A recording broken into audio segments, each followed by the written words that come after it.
மாபெரும் திறந்த இணையவழி பாடநெறி கற்றல் மூலம் இணைந்திருக்கும் மாணவர்கள் அனைவருக்கும் வணக்கம். நிலையான வளர்ச்சியின் முன்னோக்குகள் பற்றிய பாடத்திட்டத்திற்கு உங்களை வரவேற்கின்றேன். இப்போ நம்ம பார்த்துட்டு இருக்கிற பாடம் என்னன்னா, நிலைத்தன்மை மாற்றுகள் மற்றும் அதற்கான தீர்வுகள் பத்தி நம்ம பார்த்துட்டு இருக்கோம். இன்னைக்கு நம்ம பார்க்க போற தலைப்பு வந்து ரொம்ப ரொம்ப ரொம்ப அத்தியாவசியமான ஒரு தலைப்பு அப்படின்னு சொல்லலாம். பொதுவாகவே நம்ம மனிதர்களுக்கு எல்லாத்துக்குமே வந்து ரொம்ப ரொம்ப தேவைப்படுற ஒரு விஷயம் அப்படின்னா என்னன்னா, அது வந்து முதல்ல அந்த கல்வின்னு சொல்லக்கூடியது, அடுத்து செல்வம்னு சொல்லக்கூடிய அந்த பொருளாதாரம். இந்த பொருளாதாரத்தை ஈட்டுவதற்கு நம்ம நிறைய வழிவகைகள் செய்தாலும் நம்ம கண்ணு முன்னாடியே சில விஷயங்கள் இருக்கும், ஆனால் நம்ம அதை கடந்து போயிட்டு இருக்கோம் அப்படின்னு சொல்லலாம்.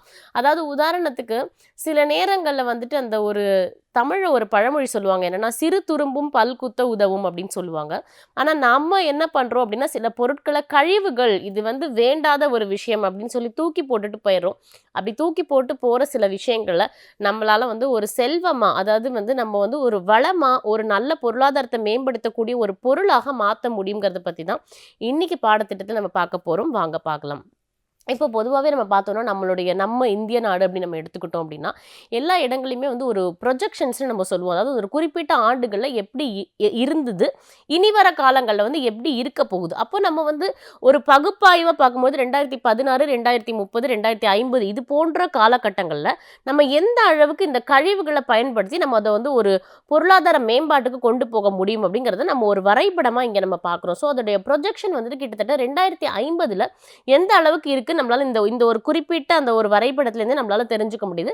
அதுல இந்தியாவில் இதுக்கு எந்த அளவுக்கு ஒரு பொட்டன்ஷியல், ஏதுவான தன்மை இருக்கு அப்படிங்கிறது நம்மளால பார்க்க முடியுது. அப்போ நம்ம ஆண்டுதோறும் நம்மளுடைய நகராட்சியிலிருந்து எந்த அளவுக்கு கழிவுகள் இருக்கு, அந்த கழிவுகளை நல்ல முறையில் பயன்படுத்தினா எந்த அளவுக்கு பொருளாதார மேம்பாடு பண்ண முடியுங்கிறதுக்கான முதல் அறிமுகத்தை நம்ம இப்போ தெரிஞ்சுக்கிட்டோம். இப்போ பொதுவாக இந்த கழிவுகள் அப்படிங்கிறது எங்கிருந்து வருது அப்படின்னா, நிறைய தொழிற்சாலைகள், ஆலைகள் இருக்குது. அது வந்து உணவு சார்ந்த ஆலைகளாக இருக்கலாம், உலோகங்கள் சார்ந்த ஆலைகளாக இருக்கலாம், அடுத்து வந்துட்டு இந்த கிளாஸ் அது மாதிரி சம்பந்தப்பட்ட ஆலைகளாக இருக்கலாம், பேப்பர் மற்றும் அந்த தாள் அது சார்ந்த ஆலைகளாக இருக்கலாம், பிளாஸ்டிக் ஆலைகளாக இருக்கலாம், ரப்பர் மற்றும் லெதர் சார்ந்த தொழிற்சாலைகளாக இருக்கலாம். இப்படி எல்லா இடங்கள்லேருந்து எவ்வளவு சதவீதம் அது வந்து அந்த கழிவுகளை நமக்கு கொடுக்குது அப்படிங்கிறத பற்றின ஒரு புரிதல் இருந்தால் தான் அந்த கழிவுகளை வச்சு நம்ம என்ன மாற்று பொருள் பண்ண முடியும், இல்லை அந்த கழிவுகளை மறுபயன்பாட்டுக்குள்ளே கொண்டு வந்து அதனால பொருளாதாரத்தை மேம்படுத்த முடியுமா அப்படிங்கிற ஒரு கிளியரான ஒரு அண்டர்ஸ்டாண்டிங், ஒரு கிளியரான புரிதல் நமக்கு கிடைக்கும்னு சொல்லலாம். இப்போ நம்ம அறிமுகப்படுத்தி பார்க்குற பட்சத்தில் இப்போ நம்ம வந்து 2 இலக்குகள் நம்ம வச்சுக்கிறோம். அதாவது என்னன்னா, இந்த கழிவுகள் வந்துட்டு நம்ம வந்து உலகம் முழுக்க எப்படி பார்க்குறோம், இந்தியாவுக்குள்ளே நம்ம எப்படி பார்க்குறோம் அப்படின்னு பார்த்தா, இந்தியாவில் நம்மளுக்கு கிட்டத்தட்ட வந்து ரொம்ப கம்மியான கழிவுகள் தான் நமக்கு கிடைக்குது.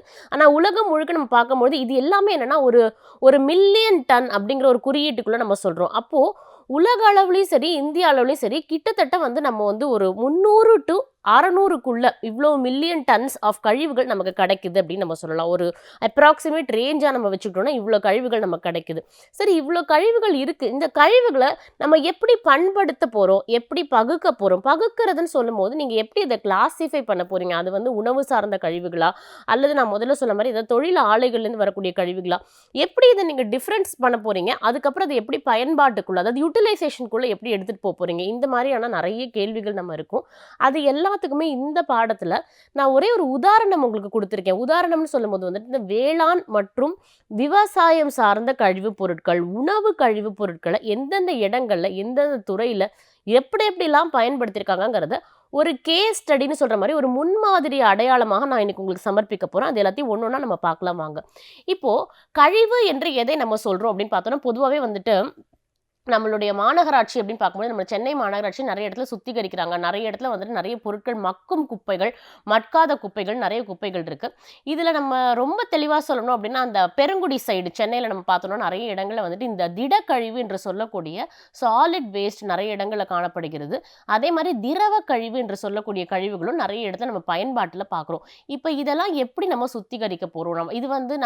இத வந்து ஒரு பொருளாதாரமா மாத்துறதுக்கு முன்னாடி சுற்றுச்சூழலுக்கான அந்த ஒரு மாசு கட்டுப்பாடுங்கிற ஒரு எண்ணமும் புரிதலும் நம்மளுக்கு தெளிவா இருக்கணும். அப்பதான் கழிவுனா என்னங்கிறது நமக்கு புரியும். அந்த கழிவை எப்படி நம்ம பயன்படுத்தி எடுத்துட்டு போக முடியுங்கிற ஒரு அண்டர்ஸ்டாண்டிங்கும் நமக்கு வரும். இப்ப நம்ம பார்த்தோம்னா ஒவ்வொரு பொருட்களையுமே சில பொருட்கள் உங்களுக்கு ரொம்ப புரிய மாதிரி சொல்லணும்னா மருத்துவம் சார்ந்த சில கழிவுகள் வந்துட்டு அந்த அபாயகரமான கழிவுகளுக்குள்ள நம்மளுக்கு வரும் ஆக்சுவலா. அந்த கழிவுகளை நம்ம கரெக்டா புரிஞ்சுக்கணும். அதோடைய பயன்பாடுகள் நம்ம எப்படி எடுத்துட்டு போக முடியும் அப்படின்னா, இதுல இந்த கரிம வாயு என்று சொல்லக்கூடிய கார்பன் வெளியீடு சில பொருட்கள்ல இருக்கும்பொழுது அதை நம்ம வந்து முடிஞ்ச அளவுக்கு கட்டுப்படுத்தணும். அந்த மாதிரி கழிவுகளை ஏற்கனவே நம்ம போன இடத்துல பார்த்தோம் இல்லையா, அந்த கரிம வாயு என்று சொல்லக்கூடிய கார்பன் டை ஆக்சைடை எப்படி நம்ம வந்து பிடிக்கிறது, அதை பிடிச்சு எப்படி சேகரித்து பயன்பாட்டுக்குள்ளே எப்படி கொண்டு வரது, இது எல்லாமே நம்ம ஒன்று புரிஞ்சுக்கணும். என்னன்னா நம்ம மனித ஆரோக்கியத்தோட தொடர்பு கொண்ட விஷயங்கள் தான் இது எல்லாமே. அப்போ வந்து மக்காத தன்மை கொண்ட பிளாஸ்டிக்ஸ் போன்ற பொருட்கள் பயன்பாட்டை முடிஞ்ச அளவுக்கு நம்ம குறைக்க முடியும். எங்கெங்க இடத்துலலாம் கம்மி பண்ணணுமோ அங்கெல்லாம் நம்ம கம்மி பண்ணலாம் அப்படிங்கிற ஒரு வழிவகை இங்கே இருக்குது. அடுத்து நம்ம பார்த்தோம் அப்படின்னா, இதில் வந்து ஒரு கோட்பாடுகள் அப்படின்னு ஒன்று இருக்குது. அதாவது நம்ம வந்து ஒரு ஒரு குறிப்பிட்ட ஆண்டுலேருந்து ஒரு குறிப்பிட்ட ஆண்டு வரைக்கும் இந்தியா அப்படிங்கிற ஒரு ஒரு ஒரு நாடு மட்டும் நம்ம எடுத்துக்கிட்டோம் அப்படின்னா, என்னென்ன மாற்றங்கள் நம்ம கொண்டு வரது மூலமாக நம்ம வந்து இந்த கழிவுகளை அதிகரிக்க முடியும் அப்படின்னு நம்மளுக்கு நிறைய டவுட்ஸ் நமக்கு நிறைய இடங்கள் இருக்கலாம். அது என்னென்ன அப்படிங்கிறது இப்போ நம்ம ஒன்றா பார்ப்போம். முதல்ல நம்ம பார்க்க வேண்டியது என்ன அப்படின்னா, கிட்டத்தட்ட நம்ம வந்து ஒரு 60% வந்து நம்மளுடைய இந்த 40%லேருந்து 60% நம்மளுக்கு உயர்ந்துள்ளது அப்படின்னு சொல்லலாம். அடுத்து பிளாஸ்டிக். பொதுவாகவே இந்த பிளாஸ்டிக் நான் சொல்றது வந்துட்டு நம்ம யூஸ் பண்ற தண்ணி பாட்டிலேருந்து ஆரம்பிச்சு எல்லா இடத்துலையுமே அந்த கழிவுகள் வந்து அதிகப்படியாக இருக்குன்னு நம்ம சொல்றோம். அடுத்து உலோகம் சார்ந்த கழிவுகள் அப்படின்னு வரும்போது நான் உங்களுக்கு ரொம்ப தெளிவாக புரியுற மாதிரி சொல்றேன். அந்த உலோகம் அப்படிங்கிறது எந்த மாதிரியான காப்பர், அலுமினியம் எந்த உலோகமாக வேணாலும் இருக்கலாம். அதை ஒரு பயன்பாட்டுக்கு மேலே, அதாவது அந்த பொருள் பயன்படுத்தி முடிச்ச பிறகு நம்ம அதை தூக்கி போட்டுறோம். அப்போ அதை மறு பயன்பாட்டுக்குள்ள கொண்டு வரதுக்கு என்னென்ன வழிமுறைகள் இருக்கு அப்படிங்கிறத நம்ம தெரிஞ்சுக்கணும். இதுல நம்ம சரி பண்ண முடியாத சில கழிவுகள்னு இருக்கு. அதாவது கண்ணாடி சார்ந்த சில கழிவுகள், இதெல்லாம் நம்மளால சரி பண்ண முடியாது. அப்போ எந்தெந்த இடங்களை நம்ம பண்ண முடியும்? பேப்பர், லெதர் இந்த மாதிரியான பொருட்களை நம்ம ஓரளவுக்கு நம்ம கழிவுகள் சரி செய்ய முடியும். அப்போ நம்ம உட்படுத்தக்கூடிய கழிவுகளை எப்படி பிரிக்கலாம், பிரிக்க கூடாதுங்கிறத புரிஞ்சுட்டு அதுக்கு தக்கன மாதிரி அதுக்கான ஒரு தொழில்நுட்பத்தை நம்ம உருவாக்கிக்கணும். அதுதான் நமக்கு ரொம்ப தேவை. இப்போ நம்ம பாடத்திட்டத்தில் என்ன பார்க்குறோம் அப்படின்னா, நம்ம வீணாக்கு, அதாவது வேஸ்ட்லேருந்து எப்படி நம்ம வந்து செல்வமாக மாற்றுறோம் அப்படின்னு பார்க்க போனோம்னா, முதல்ல வந்து இந்த கழிவுகள் வந்து எந்தெந்த இடத்துலலாம் வந்துட்டு நம்ம அகற்றுகிறோமோ அதை அகற்றி சுற்றுச்சூழலுக்கு தேவையான விழிப்புணர்வை முதல்ல நம்ம எல்லா இடத்துலையும் கிரியேட் பண்ணுறோமா இல்லையான்னு பார்க்குறோம். அப்போ சில ப்ராடக்ட்ஸ் வந்துட்டு மேனுஃபேக்சர் ஆகி, அதாவது உற்பத்தி செய்து வடிவமைக்கப்பட்டு வரும்பொழுதே அதில் ஒரு லேபிள் இருக்கும். என்னன்னா இது எக்கோ ஃப்ரெண்ட்லி ப்ராடக்ட்னு ஒரு லேபிள் இருக்கும். அப்போ அது அதில் என்னென்ன மாதிரியான கழிவுகள் வரதுக்கான வாய்ப்புகள் இருக்குங்கிறத அந்த வடிவமைக்கும் போதே அதில் போட்டுருவாங்க. அப்போ நம்மளுக்கு அதை எப்படி பண்ண முடியும் அப்படிங்கிற ஒரு வழிவகை நமக்கு கிடைச்சிடும். அதை வச்சுக்கிட்டு நம்ம எப்படி பொருள் ஈட்ட முடியுங்கிறதுக்கான வழிவகையும் நமக்கு தெரியும். இந்த மாதிரியான சில இடங்கள்ல இந்த சுற்றுச்சூழலுக்கு ஏதுவான பொருட்களுக்கு நம்ம புரிஞ்சுக்க முடியும். மற்ற பொருட்களுக்கு புரிஞ்சுக்கிறது கொஞ்சம் கஷ்டம். அப்போ புதுமையான கழிவுகள், அந்த மாதிரி நம்ம இது வரைக்கும் ஹேண்டில் பண்ணாத சில கழிவுகளை எப்படி நம்ம பொருளாதாரமா மாற்ற முடியுங்கிறதுலாம் சில இடங்கள்ல இன்னும் முழுமையாக வடிவமைக்கப்படாம இருக்கு. அதெல்லாம் நம்ம கொஞ்சம் தெளிவா புரிஞ்சுக்கணும். இப்போ பொதுவா பார்த்தோம் அப்படின்னா, நான் முதலே சொன்ன மாதிரி வந்துட்டு நம்மளுடைய அதிகப்படியான கழிவுகள்ங்கிறது வந்து வேளாண் மற்றும் உணவு சார்ந்த கழிவுகள் தான் அதிகமாக வருது. கிட்டத்தட்ட வந்து 350 மில்லியன் டன் விவசாய கழிவுகள் வருது அப்படின்னு நம்ம சொல்கிறோம். இதை நம்ம வந்து என்னவா பண்ணலாம் அப்படின்னா, பொதுவாகவே நீங்கள் நிறைய இடத்துல பார்த்துருப்பீங்க. இன்னும் நம்ம சொல்ல போனோம்னா அண்ணா பல்கலைக்கழகத்தில் கூட நம்ம வந்துட்டு இந்த உணவு சார்ந்த கழிவுகள் அந்த ஹாஸ்டல்லலாம் வந்துட்டு அவங்களுக்கு வேஸ்ட் ஆகிற அந்த ஃபுட்டை நம்ம எடுத்து அதை வந்து உயிரியல் வாயு என்று சொல்லக்கூடிய பயோகேஸாக மாற்றி அதை வந்துட்டு உணவு சமைக்கிறதுக்கு ஹாஸ்டல்ஸில் பயன்படுத்துகிறாங்க. அதை ஒரு எரிபொருளாக பயன்படுத்துகிறாங்கன்னு சொல்லலாம். அப்போ நீங்கள் என்ன புரிஞ்சுக்கணும் அப்படின்னா, இந்த புதுப்பிக்கத்தக்க ஆற்றல் அப்படிங்கிறது வந்துட்டு நம்ம சூரிய ஒளியோ இல்லை காற்று வந்துட்டு காற்றாழியோ பயன்படுத்துறது மட்டும் கிடையாது. இந்த மாதிரி சில இடங்களில் இந்த வேஸ்ட் என்று சொல்லக்கூடிய இந்த கழிவுகளை சரியான முறையில் எப்படி நம்ம மின்சாரமாகவோ இல்லை ஒரு எரிவாயுவாகவோ எப்படி கொண்டு வர முடியும், அதுதான் வந்து நம்ம அதே மாதிரி பார்த்தோம்னா இப்போ நிறைய இடங்கள் இந்த பசும் தாள்னு சொல்லக்கூடிய அந்த பேப்பர் கூட நம்ம எப்படி எந்த அளவுக்கு இக்கோ ஃப்ரெண்ட்லியாக டெவலப் பண்ண முடியும் அப்படின்னு இந்த அளவுக்கு வந்துட்டு மக்கள் வந்துட்டு அவங்க பயன்படுத்தக்கூடிய அந்த உணவுப் பொருட்கள், உணவுலேருந்து வரக்கூடிய கழிவுப் பொருட்கள் எப்படிலாம் பயன்படுத்தலாம், ஆண்டுக்கு ஆண்டு அந்த அந்த இம்ப்ரூவ்மெண்ட்டை எப்படி காட்ட முடியும்னு யோசிக்கிறாங்க. இப்போ முதல்ல சொன்ன மாரி வந்து விவசாய கழிவுகள்னு சொல்லும்பொழுது, விவசாய கழிவுகள் நான் ஏற்கனவே போன பாடத்துல சொன்னேன்னு நெனைக்கிறேன். நெறைய இடங்கள்ல வந்து இந்த தக்காளி மாதிரியான பொருட்கள வந்துட்டு சரியான முறையில பாதுகாக்காதனால நம்ம அத தூக்கி வெளிய கொட்டுறோம். அப்போ பழம், அப்புறம் காய்கறிகள், மாட்டு இறைச்சி, பால் பொருட்கள் என்று சொல்லக்கூடிய டெய்ரி ப்ராடக்ட்ஸ் இது எல்லாத்துலயுமே பார்த்தோம்னா, நெறைய இடங்கள்ல வந்துட்டு பதப்படுத்தப்பட்டு அந்த வேளாண் கழிவுகள் நெறைய இடங்கள்ல நம்மளுக்கு வெளில வருது.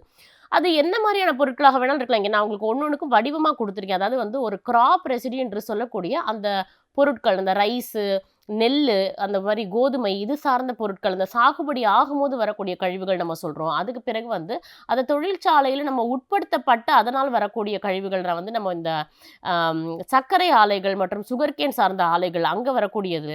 அதே மாரி வந்துட்டு ஆரஞ்சு மற்றும் ஆப்பிள் போன்ற பழங்களே அத பதப்படுத்துதல்னால வரக்கூடிய அந்த கழிவுகள் என்னென்ன இருக்குது. அது தாண்டி வந்துட்டு அந்த லைஃப் ஸ்டாக் என்று சொல்லக்கூடிய அந்த உயிரியல் பொருட்கள் என்று இந்த கேட்டில் மேன்யூர் இந்த மாரி அனிமலுடைய கொழுப்பிலிருந்து வரக்கூடிய பொருட்கள் இதெல்லாம் எப்படி நம்ம ஹேண்டில் பண்ண போறோம்? இந்த மாரி நெறைய கழிவுகள் இப்ப நான் உங்களுக்கு ஒரே ஒரு உதாரணம் தான் சொல்றேன். உணவு பொருட்கள் சார்ந்த கழிவுகள் மட்டும் தான் இப்ப நம்ம பார்த்துட்டு இருக்கோம். அது தள்ளியும் நெறைய கழிவுகள் இருக்குது. எலக்ட்ரானிக் வேஸ்ட்ன்னு சொல்லக்கூடிய வேஸ்ட் இருக்கு. அப்புறம் மெடிக்கல் வேஸ்ட் என்று சொல்லக்கூடிய மருத்துவம் சார்ந்த கழிவுகள் இருக்குது.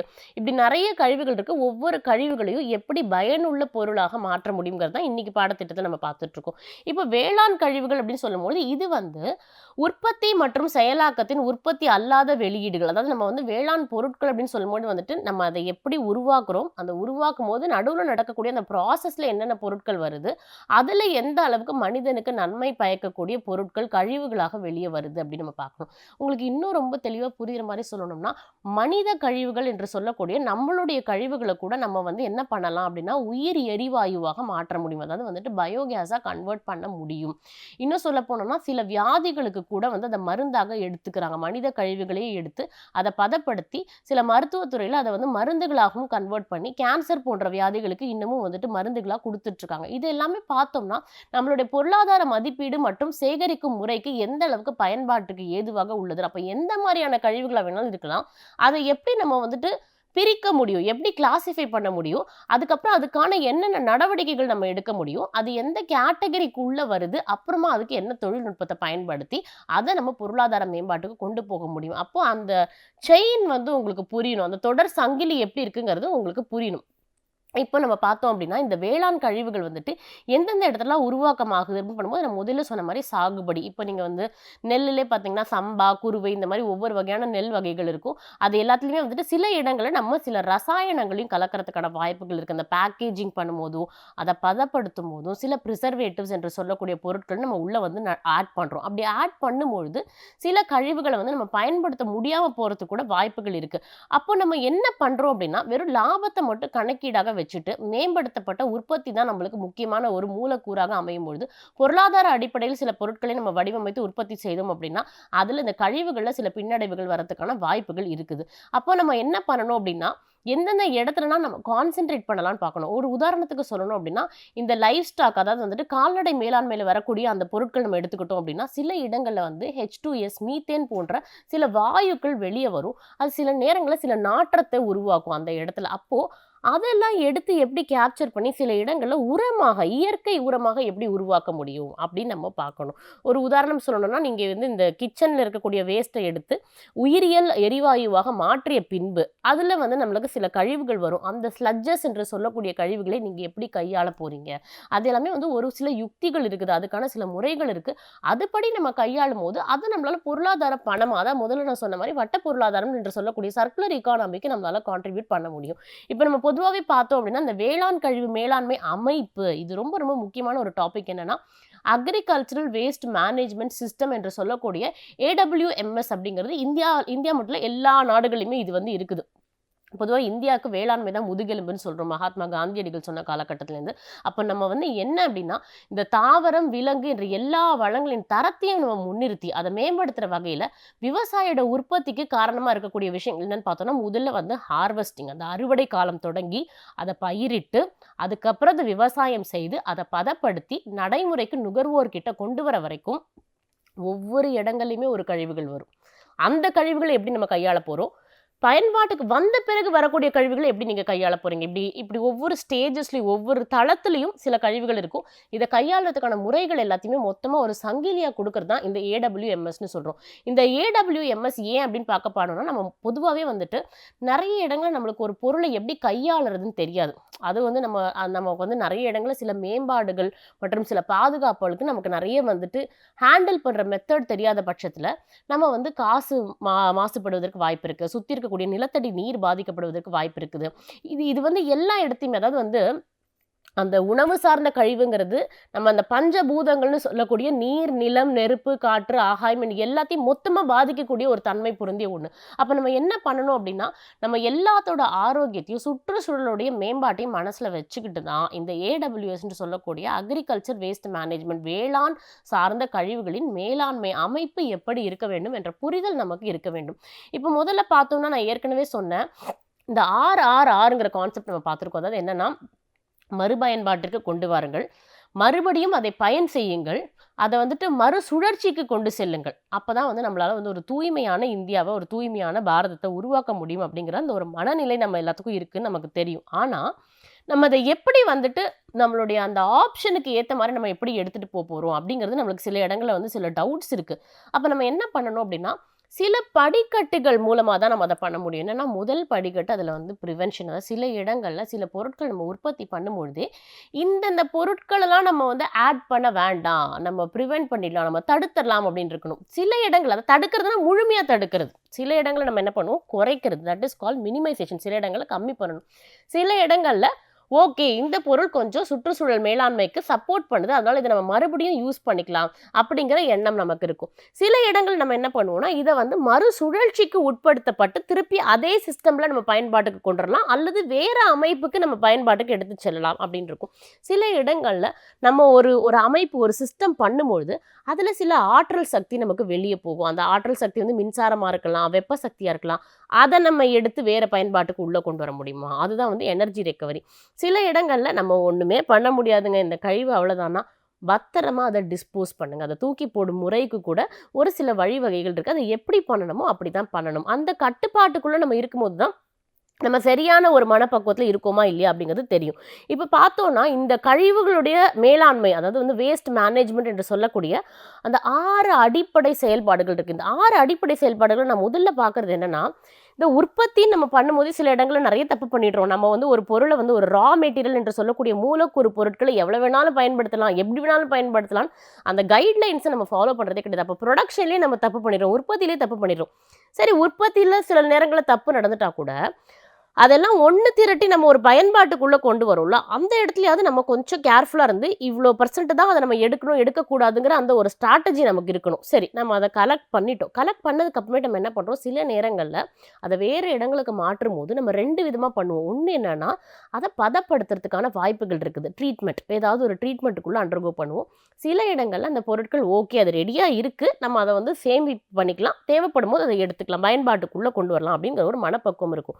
அப்போ ஒவ்வொரு இடங்கள்லயும் அந்த அடிப்படையான இருக்கக்கூடிய 6 செயல்பாடுகள்லையுமே நம்ம வந்து ஒரு பொருளை எப்படி பயன்படுத்துறது, அதை எப்படி வந்துட்டு மாற்றுறது, அதை எப்படி வந்து மறுபரிசீலனை செய்யறது, அதை எப்படி சேமிக்கிறது, எப்படி பதப்படுத்துறது, இப்படி எல்லா இடங்கள்லையுமே வந்து நம்ம எந்த அளவுக்கு அந்த பொருளுடைய மூலக்கூறு, அந்த தன்மை பொருந்திய பொருட்களை கழிவுகளுக்கு ஒரு முக்கியத்துவம் கொடுத்து நம்ம அந்த ஒவ்வொரு ப்ராசஸையும் எடுத்துட்டு போகிறோமோ அந்த அளவுக்கு அந்த அமைப்பு என்று சொல்லக்கூடிய அந்த சிஸ்டம் வந்துட்டு சுற்றுச்சூழலுக்கு ஏதுவான, அதாவது எக்கோ ஃப்ரெண்ட்லி சிஸ்டமாக இருக்கும் அப்படின்னு நம்ம சொல்லலாம். இப்ப நம்ம பார்த்தோம் அப்படின்னா, இப்ப நம்ம அந்த மறுசுழற்சி வேளாண் கழிவுகளின் மேலாண்மை, இப்ப நெறைய இடங்கள்ல வந்து நம்ம பொதுவாவே நான் சொன்னேன், இப்ப நம்ம பார்த்துட்டு இருக்கிறது எல்லாமே பார்த்தோம் அப்படின்னா, வேளாண் கழிவுகள் பத்தி தான் பார்த்துட்டு இருக்கோம். இந்த வேளாண் கழிவுகள்ல நான் முதல்லயே சொன்ன மாரி சில பொருட்கள நம்மளால எரிபொருளா பயன்படுத்த முடியும். எரிபொருள் என்று சொல்லக்கூடிய ஃபியூவல்ஸாக நம்ம பயன்படுத்த முடியும். சில இடங்கள்ல நம்ம என்ன சொல்றோம்னா, அந்த மனித எரிவாயு என்று சொல்லக்கூடிய பயோகேஸ் நம்மளால உருவாக்க முடியும். சில இடங்கள்ல தாள்கள் அத நம்ம உருவாக்குறதுக்கான வாய்ப்புகள் இருக்கு. சில இடங்கள்ல சில வேதிப்பொருட்களான பாஸ்பரஸ், கால்சியம் போன்ற பொருட்களை உருவாக்க முடியும். சில இடங்கள்ல சில அமிலங்களை உற்பத்தி செய்ய முடியும். ஆல்கஹால் புரொடக்ஷன் செய்ய முடியும். சில இடங்கள்ல இந்த மீட் என்று சொல்லக்கூடிய மாமிசங்கள் மற்றும் இந்த லெதர் சார்ந்த தோல் துறை தொழிற்சாலைகளுக்கு நம்மளால வந்து அதை கான்ட்ரிபியூட் பண்ண முடியும், எடுத்து செல்ல முடியும். இப்போ ஓவராலா நம்ம ஒரு விஷயத்துல என்ன தெரிஞ்சுக்கிறோம் அப்படின்னா, நம்ம என்ன மாரியான சுத்திகரிக்கப்பட்ட அந்த கிளீன் ப்ராசஸ் நம்ம உள்ள போறோமோ, எப்படி நம்ம வந்து அந்த ஃபெர்டிலைசர்ஸ நம்ம உருவாக்குறோமோ, அந்த உரம் எப்படி நம்ம தயாரிக்கிறோமோ, அதை எந்த அளவுக்கு மறுசுழற்சி பண்ணி, அத வந்து நம்ம அடுத்த பயன்பாட்டுக்கு கொண்டு போறோம் அப்படிங்கிறத, அப்ப நம்ம புரிஞ்சுக்கணும். வேளாண் கழிவுகள் மட்டும் கிடையாது. நான் முதல்ல சொன்ன மாரி எல்லா துறையில இருக்கக்கூடிய கழிவுகளையும், நீங்க எந்த அளவுக்கு அத சுத்திகரித்து, அத ஒரு பயன்பாட்டுக்கு உள்ள கொண்டு வரீங்கங்கிறது தான் ரொம்ப ரொம்ப இங்க கவனம் செலுத்த வேண்டிய ஒரு விஷயமாக இருக்கு அப்படின்னு சொல்லலாம். அடுத்து பார்த்தோம்னா, நம்ம இந்த பயோசார் என்று சொல்லக்கூடிய அந்த விவசாயம் சார்ந்த கழிவுப் பொருட்கள்லேருந்து பயோசார் எப்படி நம்ம பயன்படுத்துறோம் அப்படிங்கிறதுக்கு ஒவ்வொன்னுக்கும் ஒரு ஒரு விதமான அம்சங்கள் நமக்கு இருக்கு அப்படின்னு சொல்லலாம். அப்ப வந்துட்டு இந்த மக்காச்சோளம் தண்டு, அப்புறம் பைன் ஊசி போன்ற இந்த மாரியான கூறுகளை கொண்டு, நம்ம எப்படி இந்த பயோசார நம்ம வந்து வெளியில எடுக்க முடியும்? அப்போ வந்துட்டு இது எல்லாமே பார்த்தோம்னா, இந்த விவசாயம் சார்ந்த மேலாண்மைக்கு இது எல்லாமே ஒரு ஏதுவான விஷயமாக தான் கருதப்படுகிறது அப்படின்னு சொல்லலாம். அப்போ அது வந்து எந்த அளவுக்கு அந்த வாட்டர் ரிட்டென்ஷன் கெப்பாசிட்டி என்று சொல்லக்கூடிய நீரை தக்க வைத்திருத்தல், காற்றோட்டம் மற்றும் மண் சாய்வு ஆகியவற்றை மேம்படுத்துகிறது. ஸோ இதெல்லாம் இது எந்த அளவுக்கு கான்ட்ரிபியூட் பண்ணுதுங்கிறத புரிஞ்சுட்டு, அந்த விவசாயத்திலிருந்து வரக்கூடிய கழிவுப் பொருட்களை எப்படி நம்ம பயோசாரா மாத்த முடியுது அப்படிங்கிறது ஒரு விதமான கண்டுபிடிப்புன்னு சொல்லலாம். இது வந்து என்னன்னா, ஒவ்வொரு இடங்கள்லயும் நெறைய கல்லூரிகள்லயும் சரி, பள்ளிகள்லயும் சரி, இந்த மாரியான பயன்பாடுகள், இந்த மாரியான விஷயங்கள் ஒரு பொருள இன்னொரு பொருளா மாத்தி, அதிலேருந்து வரக்கூடிய பயன்பாடுகள் நெறைய இடத்துல வந்து பண்றாங்க. அதே மாரி பார்த்தோம் அப்படின்னா, நமக்கு வந்து இந்த காகிதம் சார்ந்த அந்த கழிவுகள், அத வந்து எப்படி காகிதமாக உருவாக்குறது, இந்த வேளாண் பொருட்கள்லேருந்து காகிதம் எப்படி நம்ம உருவாக்க முடியும் அப்படின்னா, இந்த சணல் கழிவுகள் என்று சொல்லக்கூடியது, நம்ம அந்த சணல்லேருந்து எடுத்து எப்படி அத வந்து ஒரு பேப்பர்ஸா நம்மளால வந்து உருவாக்க முடியும். அப்போ அதனுடைய அந்த கோப்புகள், கோப்புரைகள் தயாரித்தல், இதெல்லாம் வந்து எப்படி காகித பொருட்களாகவும், காகித வினை பொருட்களாகவும் எப்படி நம்மளால உருவாக்க முடியும்? அது மொத்தமாவே வந்து குறைந்த ஆற்றலை பயன்படுத்தி, அது வந்து அதிக மதிப்பீடு தக்கக்கூடிய ஒரு வணிக பொருளாக எப்படி மாற்றுறோம்ங்கிறது எல்லாமே வந்து ஒவ்வொரு இடங்கள்லயும் பண்ணிட்டு இருக்காங்க. இந்த ஆராய்ச்சி வந்து கொல்கத்தால நடந்துட்டு இருக்கு. இப்ப என்னன்னா, ஒவ்வொரு இடங்கள்லயும் வேளாண் பொருட்களையும், உணவு சார்ந்த பொருட்களையும் பதப்படுத்தி, அதை ஏதோ ஒரு துறைக்கு எப்படி அவங்க கொண்டு போறாங்கங்கிறது தான் இங்க வந்து நம்மளுக்கு பார்த்து தெரிஞ்சுக்க வேண்டிய ஒரு விஷயமாக இருக்குது. அதே மாதிரி பார்த்தோம் அப்படின்னா, அந்த இலை வழி தெளிப்பு அப்படின்னு சொல்றோம். இதெல்லாம் என்னன்னா, மீன்லேருந்து வரக்கூடிய ஃபிஷ்லேருந்து வரக்கூடிய அந்த ஒரு கழிவுகள வந்துட்டு நம்ம எந்த அளவுக்கு வந்துட்டு இந்த மாரி பயன்படுத்த முடியுது அப்படின்னு நம்ம பார்க்குறோம். இந்த இலை வழி தெளிப்பு என்பது வந்துட்டு என்ன அப்படின்னா, நெறைய இடங்கள்ல வந்துட்டு இந்த அமினோ அமிலங்கள் கொண்டு இந்த மீன் கழிவுகளில் இருந்து பெறப்பட்ட திரவ தயாரிப்பு முறை அப்படின்னு நம்ம சொல்லலாம். இதெல்லாம் என்னன்னா, இப்ப நம்ம வந்து சில பயிர்கள், சில உணவுகள் வந்துட்டு நம்ம என்னன்னா, இந்த நெறைய இடங்கள்ல இந்த பூச்சி மருந்து அந்த மாரி விஷயங்கள்லாம் நம்ம அடிக்கிறோம், தெளிக்கிறோம். அதெல்லாம் என்ன ஆகுது அப்படின்னா, நம்மளுடைய அந்த ஆரோக்கிய தன்மையை ஓரளவுக்கு கொஞ்சம் குறைச்சுக்கிட்டே வருதுன்னு சொல்லலாம். அப்ப நம்ம இயற்கை உரங்கள் பயன்படுத்தக்கூடிய இடங்கள்ல நிச்சயமா அந்த கழிவுகள ஒரு நல்ல பொருளாக நம்மளால மாற்ற முடியும். அப்படி பண்ணும்போது என்ன ஆகுது அப்படின்னா, நம்மளுக்கு வந்து அதிகபட்ச லாப நோக்குல மட்டும் இல்லாம, நம்ம வந்து அதிகப்படியான வேலை வாய்ப்ப உருவாக்கக்கூடிய வாய்ப்புகளும், தன்மைகளும் இங்க வந்து இருக்கு அப்படின்னு சொல்லலாம். இது என்னன்னா, இந்தியால மொத்தமா தமிழ்நாடு, கொச்சி, கேரளா, கர்நாடகா, ஆந்திரா ஒவ்வொரு இடங்கள்லயுமே இப்ப பார்த்தோம்னா, கேரளால இந்த மீன் போன்ற, இறைச்சி போன்ற உணவுகள் வந்து அதிகமா இருக்கும். ஸோ, அங்க வந்து அந்த கழிவுகள எப்படி பண்ணலாம்? ஸோ, அவங்கவங்களுக்கு என்ன மாரியான கழிவுகள் வருதோ, அந்த டிமாண்டுக்கு ஏத்த மாரி அவங்க அத எப்படி ஒரு ப்ராடக்ட்டா மாத்துறதுங்கிறதுக்கு நெறைய எஃபர்ட்ஸ் போட்டுட்டு இருக்காங்க. இப்ப நம்ம பார்த்தோம்னா, விவசாயத்தில் பாதுகாப்பான மறுபயன்பாட்டிற்கான சுற்றுச்சூழலுக்கு உகந்த மற்றும் நிலையான கழிவு நீர் சுத்திகரிப்பு. இப்ப என்னன்னா, இந்த மாரியான அந்த கழிவு நீர் நான் முதல்லயே சொன்ன மாரி இந்த திரவ கழிவு அப்படிங்கிறது வந்து ரொம்ப ரொம்ப ஒரு ஒரு மோசமான ஒரு விஷயம்னு சொல்லலாம். ஏன்னா, ரசாயன கலப்பு அதுல வந்து அதிகமாக இருக்கும்போது நான் முதல்லயே சொன்ன மாரி வந்து அந்த ஜீரோ எமிஷன் ஃபேக்டர் என்று சொல்லக்கூடிய பூஜ்ய ஆ அந்த தொழில்நுட்ப ஆற்றல் அது வந்து ரொம்ப அடையறதுங்கிறது ரொம்ப கஷ்டமான விஷயம் இன்னைக்கு இருக்கக்கூடிய காலகட்டங்கள்ல. அப்ப நம்ம அத எப்படி பயன்பாட்டுக்குள்ள கொண்டு வர முடியும்? அப்போ வந்து நம்ம வழக்கமா இருக்கக்கூடிய கழிவு நீர்கள என்னென்ன மாரியான தொழில்நுட்பங்கள் கொண்டு, அத வந்து சரியான முறையில எவ்வளவு சதவீதம் வந்துட்டு அதுக்கு மூலதனம் இன்வெஸ்ட்மென்ட் பண்ணி, அத நம்ம வந்து சரி பண்ண முடியும் அப்படிங்கிற அந்த தொழில்நுட்பம் சார்ந்த சில புரிதல்கள் நமக்கு இருக்கணும். அப்படி இருக்கிற பட்சத்தில் தான் நம்ம வந்துட்டு அது வந்து ஒரு மீன் வளர்ப்போ அல்லது வந்து விவசாயத்தில் உரிய நிலத்திற்கோ எந்த அளவுக்கு வந்துட்டு நம்ம அந்த பயன்பாட்டிற்கு தேவையான பொருட்களையும் அதுக்கு நல்ல வேல்யூ நம்மளால ஆட் பண்ண முடியுமோ அதெல்லாம் நம்மளால செய்ய முடியும். இப்போ என்னன்னா ஒவ்வொரு இடங்களையும் நான் முதல்ல சொன்ன மாதிரி வந்துட்டு அது வந்து வட இந்தியாவோ இல்லை தெற்கு இந்தியாவோ எல்லா இடங்கள்லையுமே வந்து அவங்கவுங்களுடைய துறை சார்ந்த வல்லுநர்களை வச்சு அந்தந்த இடத்துல நம்ம என்ன மாதிரியான ஆராய்ச்சி மேற்கொள்ள முடியுமோ அது எல்லாமே அவங்க பண்ணிட்டு இருக்காங்க. அப்புறம் பார்த்தோன்னா இந்த உணவு கழிவுகள் நம்ம சொல்லும்போது வந்துட்டு ரெண்டு விதமா நம்ம பார்க்குறோம். என்னன்னா சில இடங்கள்ல நம்மளே சில உணவை ரொம்ப வீணாக்குறோம். நிறைய கல்யாண வீடுகள்ல கூட நம்ம பார்க்குறோம். அது தேவைக்கு அதிகமாக அவங்க சமைச்ச அந்த உணவுகள் எல்லாமே வீணா போகுது. சில இடங்கள்ல வந்துட்டு நம்மளே சில உணவுகள் நம்ம இழந்துடுறோம். அது என்னன்னா, அந்த உற்பத்தி மற்றும் அறுவடை சார்ந்த சில தவறுகள் நடக்கும்பொழுதும், அத வந்து ப்ராசஸ் செய்து செயலாக்கம் செய்யும்போது சில தவறுகள் நடக்குது.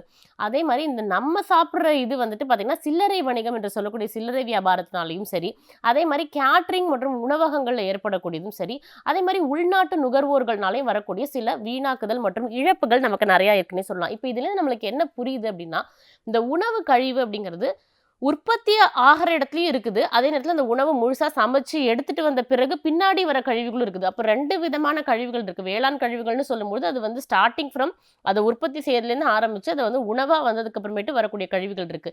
இவ்ளோ கழிவுகளையும் நம்ம எப்படி நம்ம ஹேண்டில் பண்றோம்?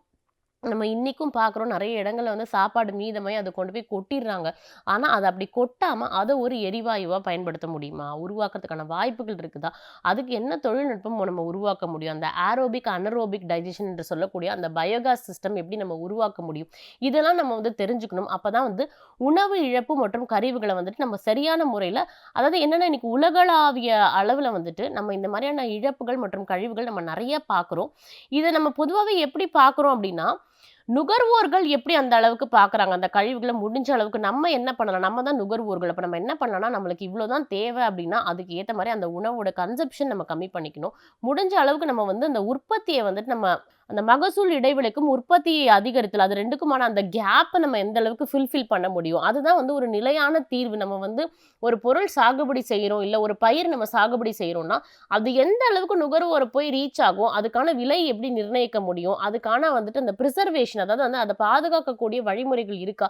இதெல்லாம் தெரிஞ்சுக்கிட்டு தான் நம்ம அந்த அளவுக்கு புரொடக்ஷன் உள்ளயே போகணும். அதான் கன்னா பின்னான்னு வந்து நான் வந்து தக்காளி உருவாக்குறேன். நான் வந்துட்டு இப்ப வந்து இந்த பயிர் சாகுபடி போட்டிருக்கேன். அதுக்கான நீங்க அந்த டிமாண்ட் இருக்குதா? சந்தையில அதுக்கான தேவை இருக்குதான்னு தெரிஞ்சுக்கிட்டு தான் சில விஷயங்கள் நீங்க செய்ய ஆரம்பிக்கணும். அதே மாரி பார்க்கும்போது, உணவை குறைக்க வேண்டியதன் அவசியம் மற்றும் விரயம். இப்ப நமக்கு என்ன ஆகுது அப்டின்னா, நம்ம பொதுவாவே வந்து சுற்றுச்சூழல் நான் முதல்ல சொன்ன மாரி நுகர்வோருடைய நலனுக்கு என்ன முக்கியம்? சில இடங்கள்ல வந்து சில பொருட்கள் நம்ம வந்து கண்டிப்பா உற்பத்தி செஞ்சு தான் ஆகணும் அப்படிங்கிற நம்ம ஒரு சூழ்நிலைக்கு நம்ம தள்ளப்படுறோம். அப்ப அதே மாரி வந்து அந்த உணவு வந்து பாதுகாப்பான முறையில உருவாக்கப்படுதா? இல்லையா? அப்படிங்கிறதையும் நம்ம பார்க்குறோம். அதன் பிறகு அது சுற்றுச்சூழலுடைய ஏதுவான பொருட்களாக இருக்கிறதா? அது வந்து மற்ற விதமான எந்த வளங்களையும், இழப்புகளையும் தவிர்க்கிறதுக்கு தக்கன மாதிரியான இருக்குதா? அப்போ அந்த உணவு வந்து மக்கள்கிட்ட வந்து நெறைய பயன்பாட்டுல இருக்குது. அது நுகர்வோருக்கு தேவைப்படுது அப்படின்னா, இந்த மாரியான ஃபேக்டர்ஸ் என்று சொல்லக்கூடிய அந்த கருத்துக்களை உள்ளடக்கி தான் நம்ம வந்து உணவை குறைக்க வேண்டியதன் அவசியம் மற்றும் விரயம் உள்ளது. அதாவது தேவைக்கு தக்கன உற்பத்தி செய்யுங்க. அந்த தேவை நுகர்வோருக்கு சரியான அளவு போகுதா இல்லையாங்கிறத தெரிஞ்சுக்கங்க. இங்க இதுதான் பாயிண்ட்.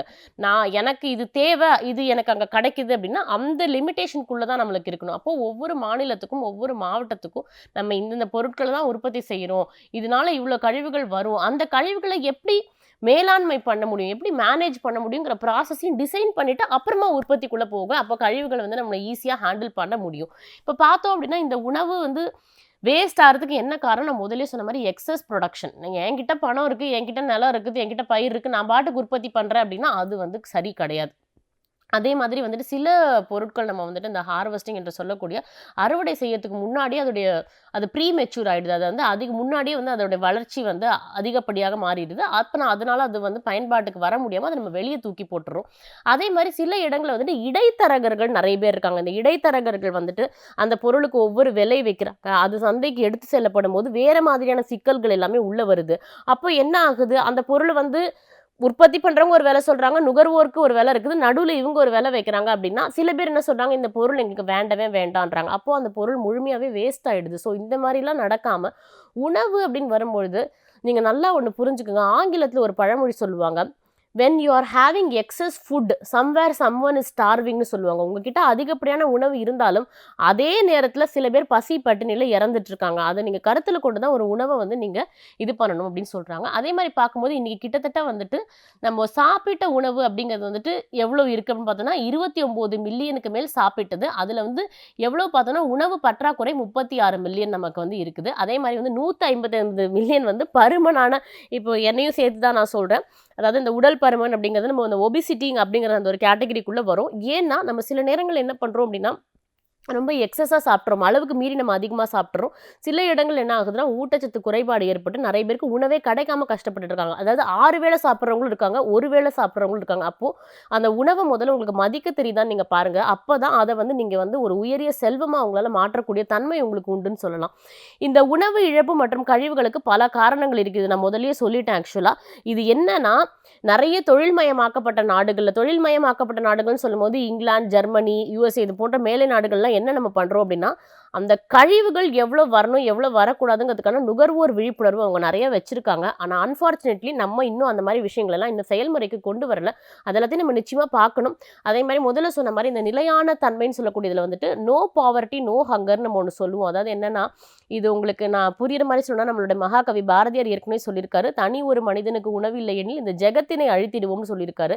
அவர் அந்த அளவுக்கு எந்த நேரத்துல சொன்னாருன்னு தெரியல. ஆனா இன்னைக்கும் நம்ம வளர்ந்து வரும் நாடுகள்ல வந்து ரொம்ப முக்கியமா முதன்மையா நம்ம பார்க்க வேண்டிய விஷயம் என்னன்னா, நிறைய விநியோக சங்கிலியில் இருக்கக்கூடிய சவால்கள், அந்த பொருள் வந்துட்டு சாகுபடி செய்த பிறகு அது மக்களுக்கு எப்படி எடுத்துச் செல்லப்படுகிறது, அதுக்கப்புறம் அதனுடைய போக்குவரத்து வந்து வசதி எந்த அளவுக்கு இருக்குது, அது உண்மையாவே சாப்பிட முடியாதவங்களுக்கு போய் சேருதா சேரலையா, இந்த மாதிரியான நிறைய சவால்கள் இருக்கிற பட்சத்தில் இந்த சவால்களுக்கான வழிமுறைகள் நீங்க கொண்டு வரும்போது தான் இந்த கழிவுகளை உங்களால ஒரு செல்வமாக மாற்ற முடியும்னு சொல்லலாம்.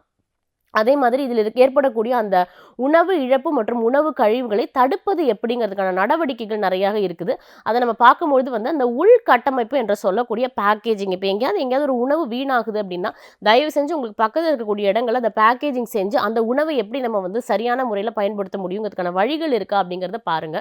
அதே மாதிரி வந்து சில இடங்களில் வந்துட்டு நம்ம இன்சினரேஷன் என்று சொல்லக்கூடிய நம்ம சில இடங்களில் சில உணவுகளை நம்ம எரிச்சிடுறோம் ஆக்சுவலாக. ஏன்னா வந்து அது வந்து நம்மளுக்கு தேவையில்லை அப்படின்னு வீணாக்குறோம் அப்படின்னு சொல்லி பண்ணுறோம்.